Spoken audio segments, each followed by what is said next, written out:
Tuduhan genosida Israel telah memasuki babak baru. Pada Jumat 26 Januari 2024, Mahkamah Internasional resmi memerintahkan Israel untuk menyetop genosida terhadap warga Palestina. Israel bahkan juga diperintahkan untuk memfasilitasi bantuan kemanusiaan yang dibutuhkan di Gaza. Hal ini berawal dari gugatan Afrika Selatan yang mengajukan dakwaan genosida terhadap Israel. Lantas apa itu genosida dan mengapa Afrika Selatan begitu berani menyeret Israel ke Mahkamah Internasional?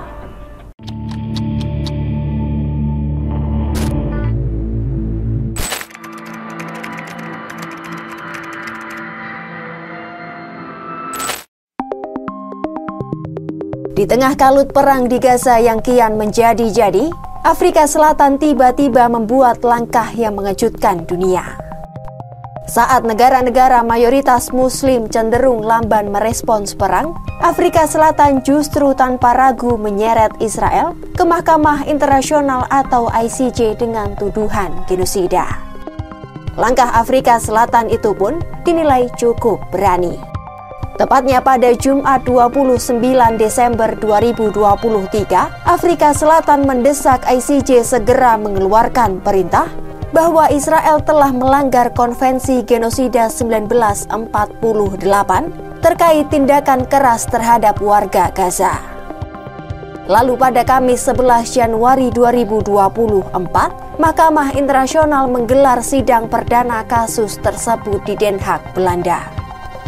Sidang awal ini digelar dengan agenda hearing atau mendengarkan argumen kedua belah pihak yang berlangsung selama 2 hari. Dalam gugatannya, Afrika Selatan memaparkan kekejaman Israel di Gaza yang dinilai termasuk dalam tindakan genosida. Afrika Selatan lantas membahas pemberlakuan isi Konvensi Genosida 1948 terhadap Israel, di mana konvensi itu menyatakan negara-negara anggotanya wajib menghentikan dan mencegah genosida. Di lain sisi, Afrika Selatan menyatakan Hamas tidak bisa diadili berdasarkan hukum internasional karena bukan negara dan bukan anggota Konvensi Genosida 1948. Hal itulah yang memancing amarah Perdana Menteri Israel Benjamin Netanyahu. Netanyahu menyebut dunia sedang diputar balikan. Menurutnya pernyataan Afrika Selatan itu sebagai kebohongan dan kemunafikan. Perdana Menteri Israel itu pun menegaskan tidak ada yang dapat menghentikan perang termasuk Mahkamah Internasional sekalipun. עולם הפוך. ודווקא צה"ל, הצבא המוסרי ביותר בעולם, שעושה הכל כדי להימנע מפגיעה בבלתי מעורבים, הוא מואשם על ידי נציגי המפלצות ברצח עם. הצביעות של דרום אפריקה זועקת לשמיים. איפה הייתה דרום אפריקה כשמיליוני בני אדם נרצחו ונעקרו מבתיהם בסוריה ובתימן, ועל ידי מי? על ידי השותפים של החמאס. עולם הפוך. איפה הייתם? אנחנו יודעים איפה אנחנו נמצאים. אנחנו נמשיך להילחם במחבלים, אנחנו נמשיך להדוף את השקרים, אנחנו נמשיך לשמור על זכותנו הצודקת להגן על עצמנו ולהבטיח את עתידנו עד לניצחון המוחלט. Sementara itu, dalam sidang hari kedua yang berlangsung pada Jumat 12 Januari 2024, Israel membela diri. Israel menegaskan, serangan yang dilancarkannya semata-mata dilakukan untuk melawan Hamas, bukan untuk melakukan genosida terhadap warga Palestina. Menurut Israel, Hamaslah yang seharusnya bertanggung jawab atas tindakan genosida di Gaza.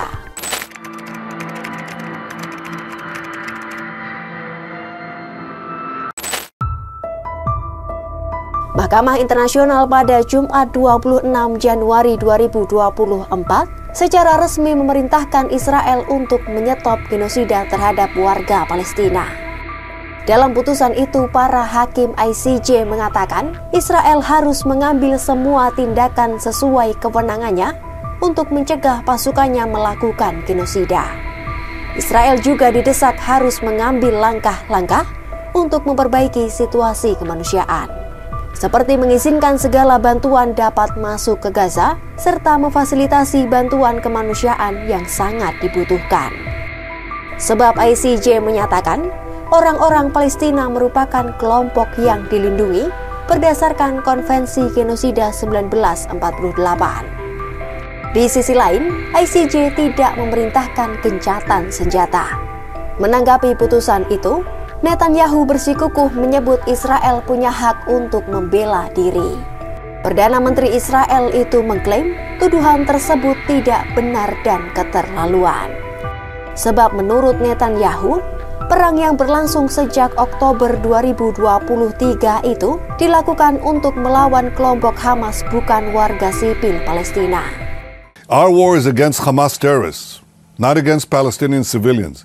We will continue to facilitate humanitarian assistance and to do our utmost to keep civilians out of harm's way, even as Hamas uses civilians as human shields. We will continue to do what is necessary to defend our country and defend our people. Di lain sisi, keputusan ICJ itu disambut gembira pihak penggugat. Presiden Afrika Selatan Cyril Ramaphosa mengapresiasi keputusan tersebut sebagai langkah penting untuk menjamin keadilan. It is our earnest hope and wish that this court order paves the way for an end to this crisis and this painful experience that Palestinians are going through. And we hope for an end to the terrible loss of life and hardship, and for the crucial first steps to be taken towards reconciliation and a just, lasting peace.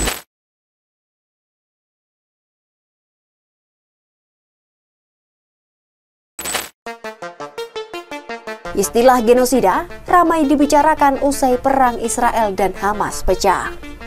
Lantas apa sebenarnya genosida itu dan bagaimana saja bentuknya? Istilah genosida berasal dari dua kata, yakni xenos yang berasal dari bahasa Yunani dan shide yang berasal dari bahasa Latin. Xenos berarti ras, suku, atau bangsa, sedangkan shide berarti pembunuhan. Sehingga genosida adalah penghancuran yang disengaja dan sistematis terhadap sekelompok orang karena etnis, kebangsaan, agama, atau rasnya. Tindakan genosida mencakup pembunuhan, menyebabkan luka berat secara fisik atau mental, dan dengan sengaja menimbulkan kondisi kehidupan yang menyebabkan kehancuran fisik kelompok sepenuhnya atau sebagian.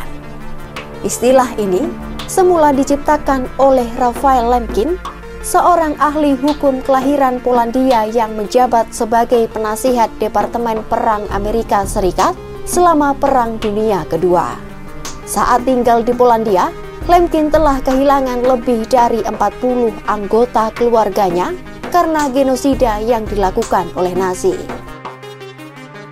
Lemkin kemudian mengkampanyekan resolusi konvensi genosida selama bertahun-tahun.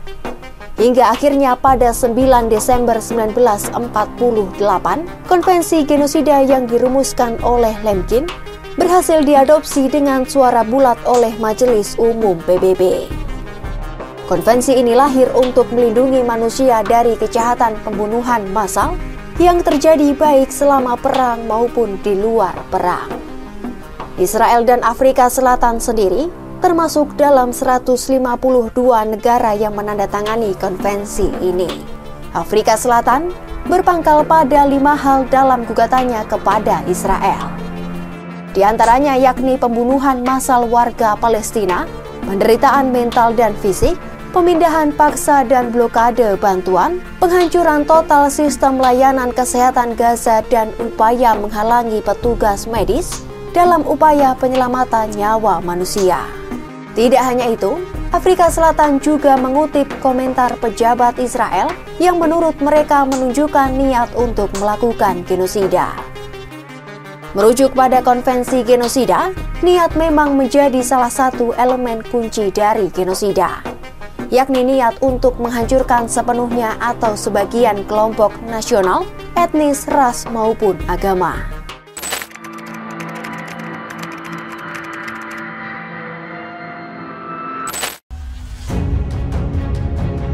Putusan Mahkamah Internasional atas dakwaan genosida Israel memicu berbagai macam respons dunia.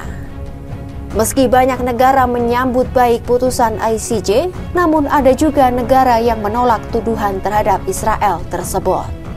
Di antaranya yakni Amerika Serikat, Inggris, Irlandia, Guatemala, dan Hungaria.